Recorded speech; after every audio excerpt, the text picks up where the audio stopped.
ounce of legitimacy to this awful, awful hearing. We are voting with our feet. We are standing together, and we are standing against this unprecedented mad rush to jam through a Supreme Court nomination just days before an election. Today, the seats of Democratic members in the committee will remain empty. Instead, they will be filled by reminders of what is ultimately at stake. Photos of Americans whose lives will be turned upside down if Justice Barrett delivers the decisive vote to secure the long-held Republican goal of destroying the Affordable Care Act, stripping health care and pre-existing conditions from over 100 million Americans. You could imagine, alongside their faces, the faces of women who cherish the right to make their own private medical decisions. The faces of LGBTQ Americans who want to marry who they love and not be fired for who they are. The faces of American workers who are breaking their backs to make ends meet and want their union to help them get a better wage. The faces of young people who know the globe is in peril in their lifetimes. The bottom line is very simple. The Senate should not be moving towards this nomination. To call this process illegitimate is actually being too kind. But Chairman Graham has broken the rules of the committee to move forward with a vote on Judge Barrett anyway. The rules require 2 members of the minority to be present to vote anyone out of committee. But Chairman Graham just steamrolled over them, just like the Republican majority has steamrolled over principle, fairness, honesty, truth, and decency in their rush to confirm a justice. The United States Senate has never considered a Supreme Court justice this close to a national presidential election day, especially one in which tens of millions of Americans have already voted. The American people oppose this and can see the hypocrisy in real time. It is a hallmark of democracy that might should not make right. But Republicans are blatantly ignoring this principle. The American people know what's going on. They're not fooled. They know this process is a sham, a naked power grab, and it's no mystery why they're doing it. This is the culmination of a decades-long effort to skew the court to the far right. What Republicans and the far right cannot accomplish through the legislature, they're trying to accomplish through the judiciary. Senate Republicans tried and failed to repeal the Affordable Care Act, so President Trump and Republicans' attorneys generals are suing to eliminate the law in court. And now, if Senate Republicans confirm Judge Barrett, someone we all know is critical of decisions upholding the ACA, they could be on the brink of achieving their goal. That's what this is all about. The American people who are voting right now by tens of millions are not fooled by this farce of a confirmation process, and they know what's at stake, their rights, if Amy Coney Barrett is confirmed. This nomination should not go forward. Senator Feinstein.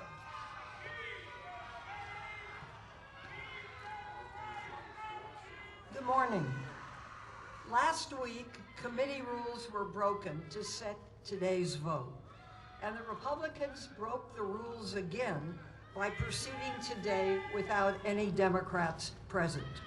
All along, Democrats have objected to proceeding on this nomination in the middle of an election. 40 million Americans have already voted, and we're just 12 days from an election. In 2016, the Republicans set a precedent against filing a Supreme Court vacancy in an election year when they blocked President Obama's nominee, Merrick Garland, for 10 months before that election.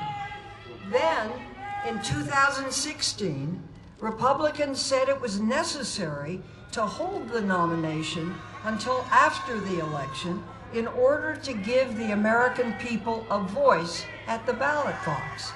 Specifically, Majority Leader McConnell said this, and I quote, "The American people should have a voice in the selection of their next Supreme Court justice. Therefore, this vacancy should not be filled until we have a new president," end quote. You know, there's an old adage, what's sauce for the goose is sauce for the gander. Now, however, Republicans are proceeding regardless. Last week, Democrats participated in the nomination hearings because we wanted to show what was at stake for America if Amy Coney Barrett is confirmed. We made our case about risks to affordable care, especially the Affordable Care Act, reproductive freedom, the right to vote, and equality for all. We believe that both the Affordable Care Act and Roe v. Wade could be lost. The Democratic members of the Judiciary Committee did not have the votes to defeat Judge Barrett in committee.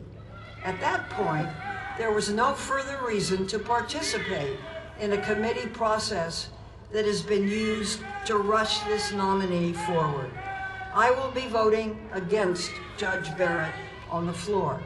But between now and then, Democrats on this committee and across our caucus will continue to make the case about what's at stake for the American people if Judge Barrett is confirmed. I now, with great pleasure, recognize my colleague and friend, Senator Patrick Leahy.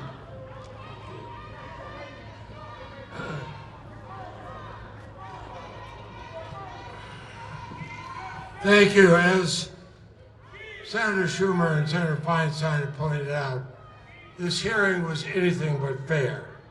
And we saw again what just happened. Moments ago in a Senate hearing room across the street, Republicans broke committee rules, but in many ways, even worse than that, they broke their word to finish a confirmation process that has become a caricature of illegitimacy. Republicans have not been shy about why they're in this mad rush, why the Republicans announced a nominee even before Justice Ginsburg was buried. They see an opportunity to accomplish from the courts what they failed to accomplish in Congress. That includes making voting a second-class right. Republicans have launched an all-out war on voting, and they've done it in the courts. Last night they were successful when the Supreme Court voted 5-3 to block curbside voting in Alabama during the pandemic. And earlier this week, when the court split 4-4 to uphold the right of Pennsylvanians to vote by mail. Republicans obviously believe a Justice Barrett will ensure they do not lose again when they try to stop people from voting. And it's not hard to see why. Time and time again, the president has said he needs Judge Barrett on the bench when he raises his baseless, outrageous claims about mail-in balloting.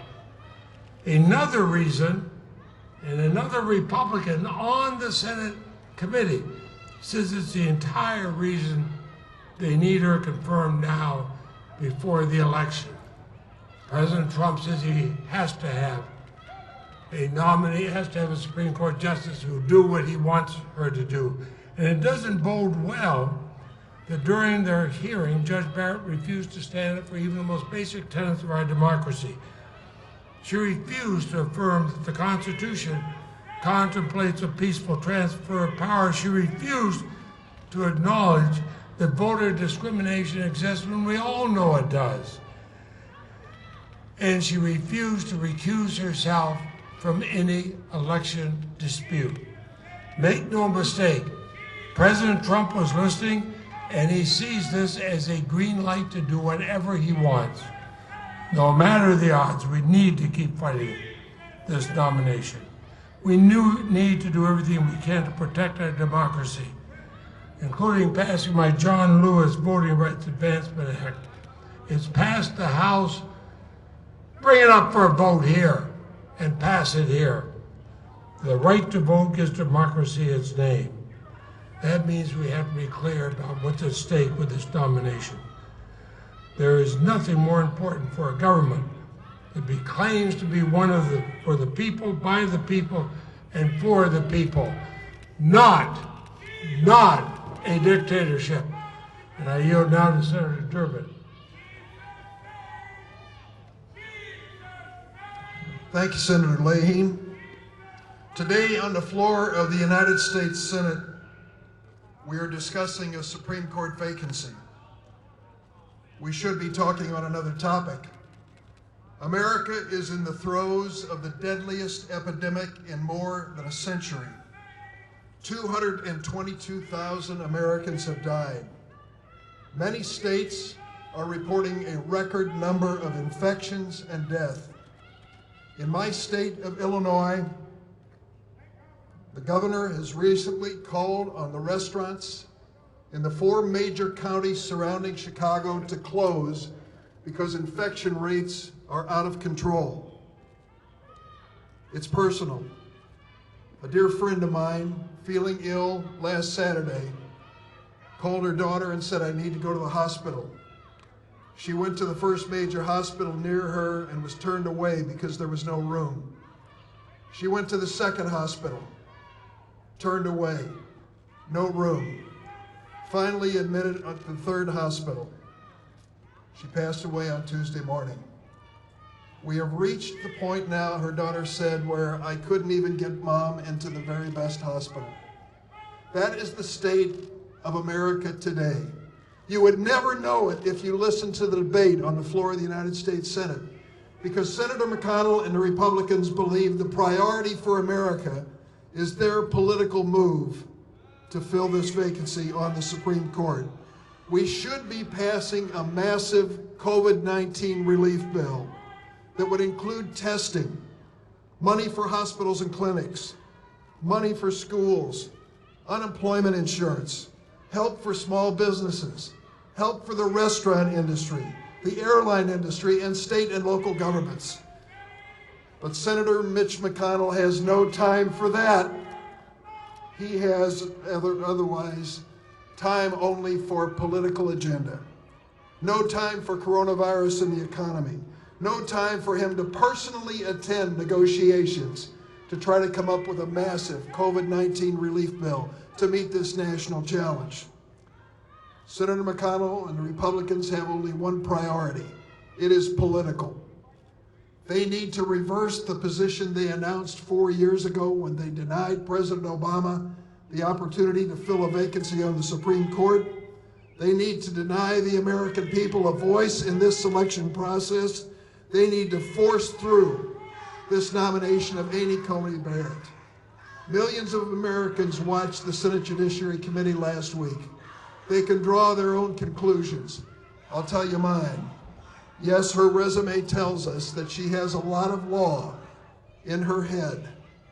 What I wanted to know what she has in her heart. What we learned was she did not have the compassion for 23 million Americans who are depending on the Affordable Care Act to provide them some refuge and some confidence in the midst of this pandemic. She didn't have the courage to stand up to President Trump and say she would not be a lackey of his when it came to an election contest. And she didn't have a basic commitment to the pillars of modern law in America. The pillars including the rights of women, the pillars including our battle against racism, Pillars including marriage equality, privacy for every American citizen, and most importantly, just a few days before this election, no commitment to when it came to voting rights in America. Look every day at the news reports of people standing in line in the United States waiting for 10 hours to vote. That is shameful in a country that claims to be a democracy with opportunity for all. And so we come to you today to make it clear, we could not be party to this Senate Judiciary Committee action across the street this morning. It was in violation of committee law and committee rules, but more importantly, it was in violation of fair play. We believe the American people should have the last word in filling this Supreme Court vacancy, and they will have the last word on November 3rd. The efforts by Senator McConnell to ignore this pandemic and to move forward with this nomination are inconsistent with the basic principles of this country, and that is why the members of the committee decided en masse not to participate. I now introduce Senator Sheldon Whitehouse.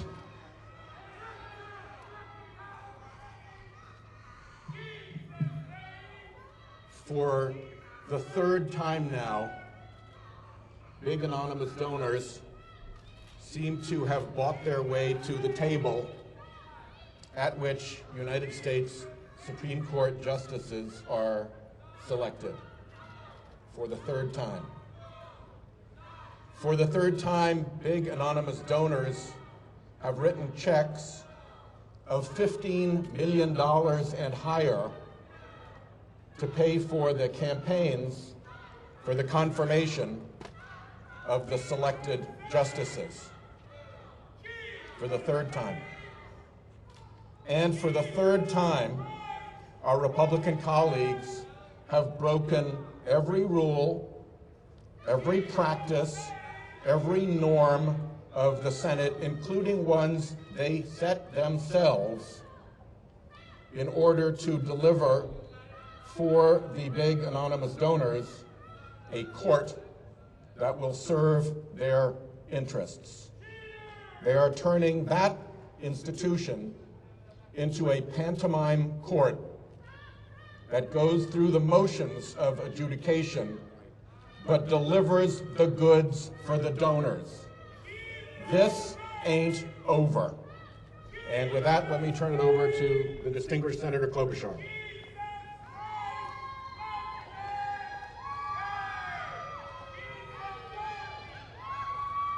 Thank you, everyone. This is a Justice Ginsburg dissent caller. And I think we should not forget what her last fervent wish was. And that was that the winner of the election, the next president, pick her successor. That was in fact consistent with the precedent set by our Republican colleagues just a few years ago. That is what this is about.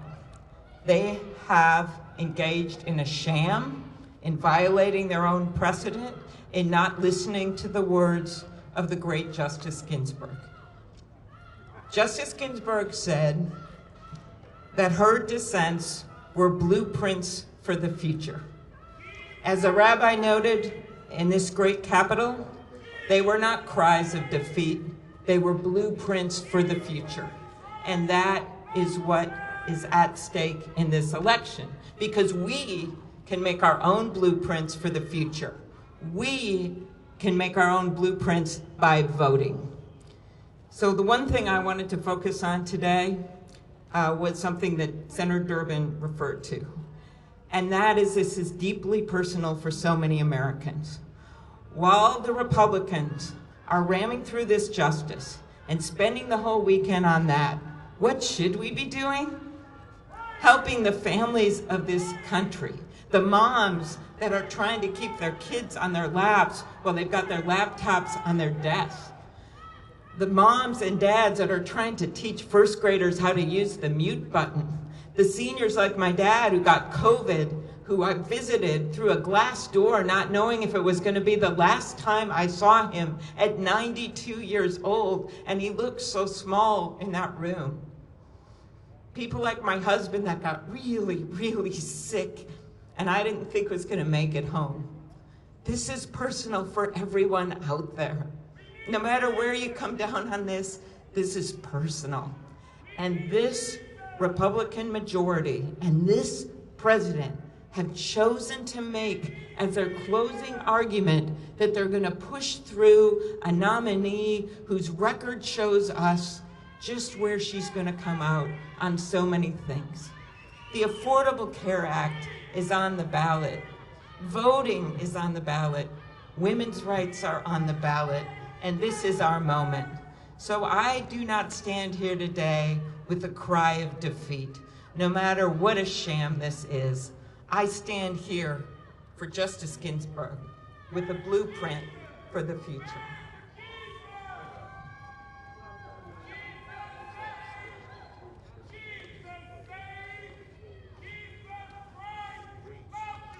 Good morning. This morning, the Capitol and the Supreme Court are shrouded in mist and fog. It's not clear. So let us help clear it up. Because sometimes the talk of votes and committees, of quorum and filibusters here in the Capitol, in the Senate, is a little hazy for the American people and sometimes tough to follow. But why we're here on these steps and what this is all about is it is all about what is on the ballot and what is on the docket. On the agenda this morning, on the Senate Judiciary Committee, was moving the nomination of Judge Barrett to the floor of the Senate. And as my colleagues have said now several times, the only way the Republican majority was able to do this was by breaking the rules of the committee. We were not there and we were not part of that vote, because after the confirmation hearings that have happened, it is abundantly clear that in the middle of a pandemic where 8 million Americans have been infected and more than 220,000 have lost their lives, we should instead be negotiating a robust package of pandemic relief. And the Republicans have insisted on breaking the example they set just 4 years ago of refusing to move a qualified nominee in the midst of an election. Well, folks, we're in the midst of an election. Tens of millions of Americans are already voting. And we participated in the hearing so that we could ask Judge Barrett, so we could get clear for the American people what's on the ballot and what's on the docket. Like all of us, I brought a picture of a real person for whom the consequences of what's on the docket are very real. Just a week after the election, the Supreme Court will hear another constitutional challenge to the Affordable Care Act, long settled 8 years ago. In my case, Carrie from Middletown, with a pre-existing condition, a small business owner, someone who can't get access to quality, affordable health care if the Affordable Care Act is overturned.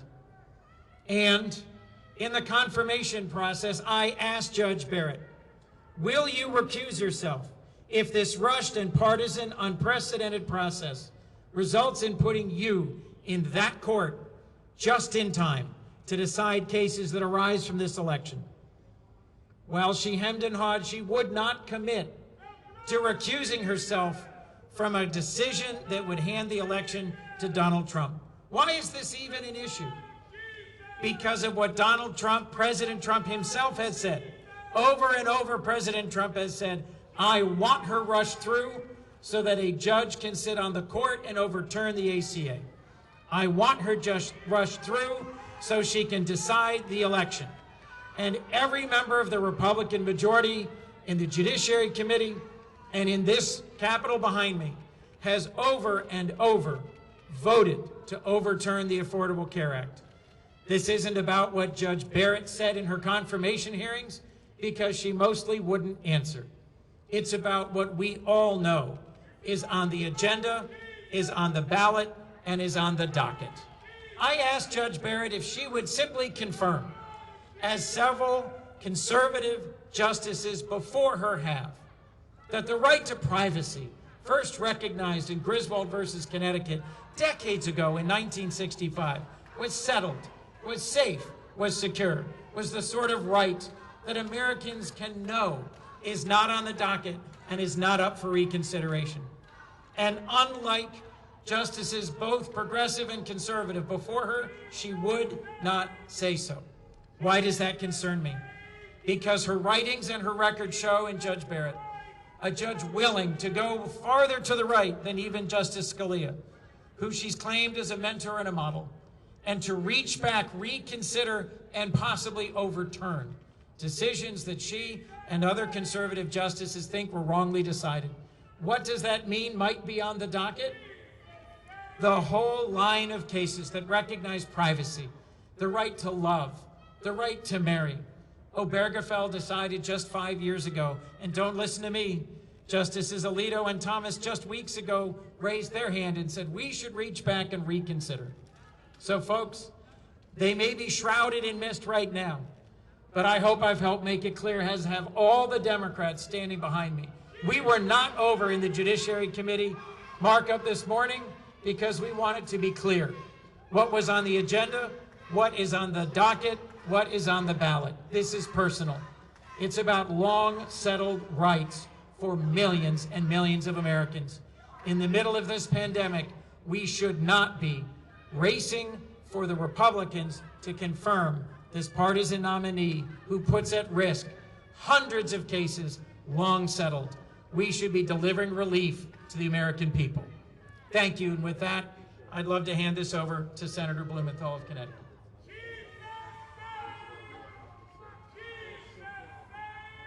Thanks, Senator Coons. First of all, my thanks to Senator Schumer and Senator Feinstein for their leadership. Make no mistake, we are 100% unified. If it sounds like we're repeating each other's points, it's not due to lack of originality. It's a sign of our unity and our determination to continue this fight. Now, I listened to my Republican colleagues during the meeting today. Their case for moving Judge Barrett forward was to attack Democrats. It was full of bile and anger and grievance against Democrats. They are running away from the issues, from the effect of this nomination to take away rights to health care for millions of Americans, rights to gun violence prevention, rights to vote, rights to safety in the workplace. And in fact, millions of Americans with pre-existing conditions will be at risk because of this nomination if it is confirmed. But watching them in that committee room were real people on posters that we brought into that hearing room. Real people whose lives may be decimated by rulings on the ACA to strike it down. Real women who will lose control over when and whether they have children, because this nominee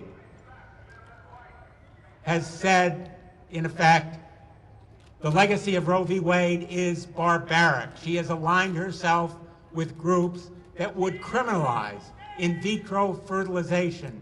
She has shown by her legal positions that she would overturn Roe v. Wade, and in fact, she has passed the Trump test. He called it a strong test. Strike down the ACA, overturn Roe v. Wade. That's the reason that she wouldn't answer our questions. She's already answered those questions for the vetting and screening right-wing groups that have given her the pass. Almost half a century ago, in the building across the street, Justice Blackmun wrote the opinion in Roe v. Wade. I clerked for him shortly after he did it. And we thought then that this issue was solved, that privacy was guaranteed. And yet today we are still fighting the issue that protects women's rights. We owe it to them, we owe it to all Americans to keep up this fight, because we can't go back to the time when abortion was banned, when contraception was criminalized. We need to move forward. We are determined to do it. I've heard from those Americans who have been watching, the Americans that we brought into the hearing room, the Americans who are scared and angry. I've been listening to people across Connecticut who feel fundamental rights may be gone. Our Republican colleagues have pushed this nomination through in a raw exercise of power. They're doing it because they can. The American people can do what they can on November 3rd. We're not done. We're going to continue to fight this nomination. We will have votes ahead, and I hope my colleagues will be held accountable for disregarding the will of the American people who want their voice heard, so that the next president and the next Senate will choose the next justice. I'm now happy to yield to my great colleague from Hawaii, Senator Hirono.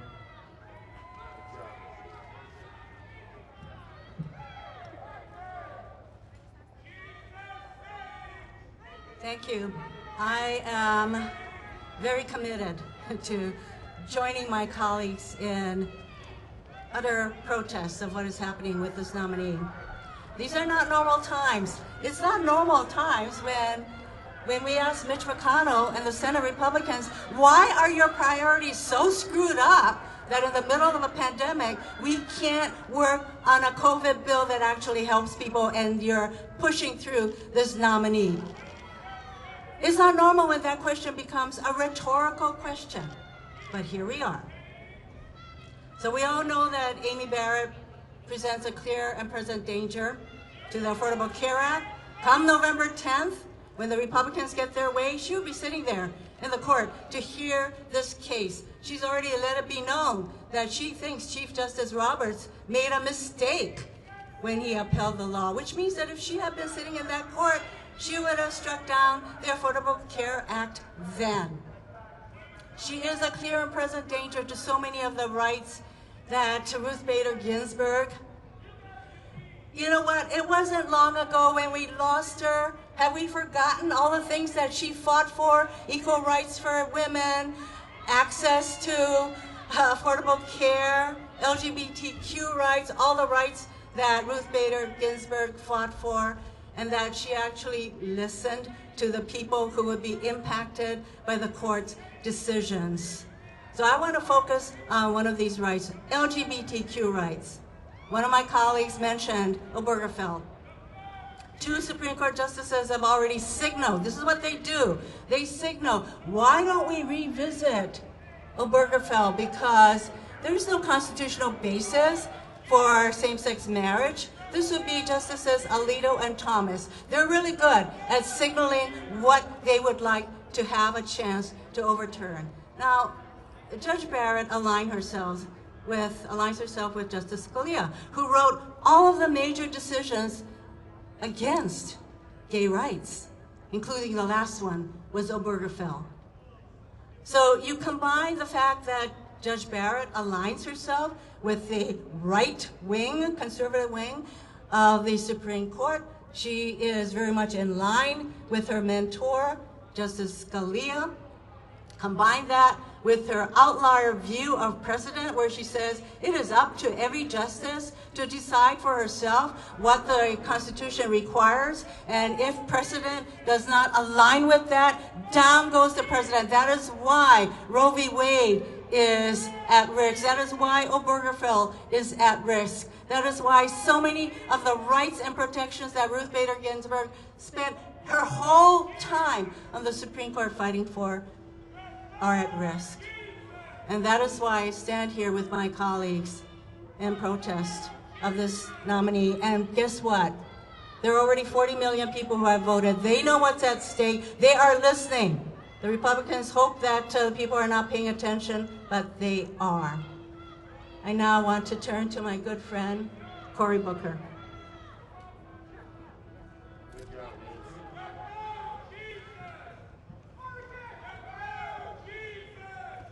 I stand with my colleagues in a firm commitment to some of the best of American values and tactics.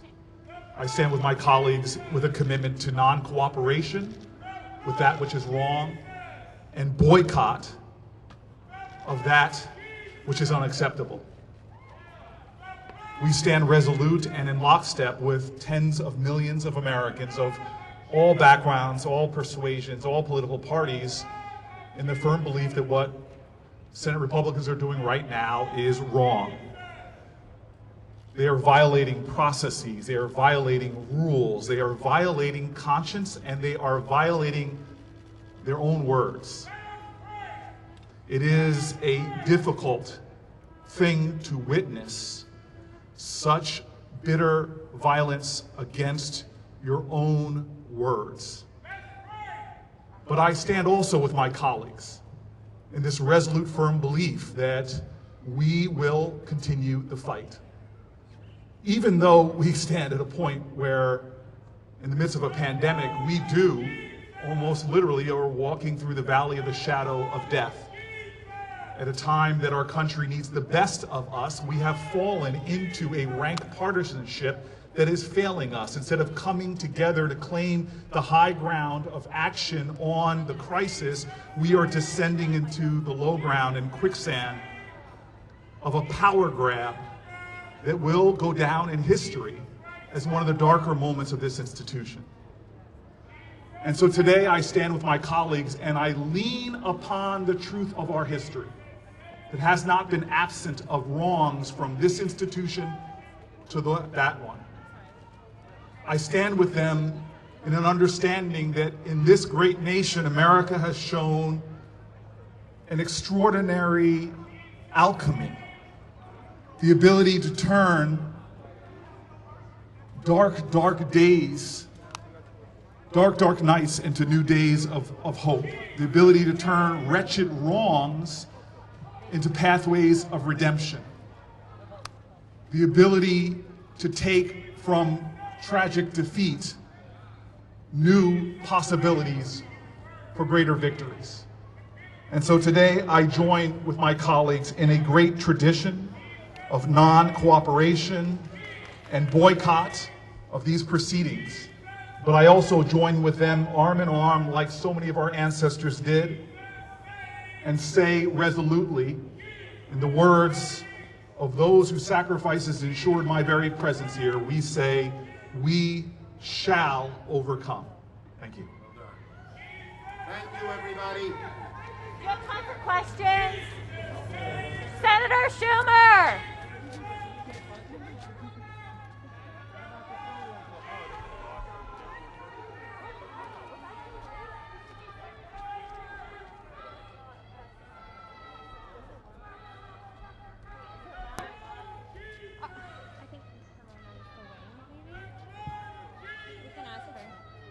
Are they marching over?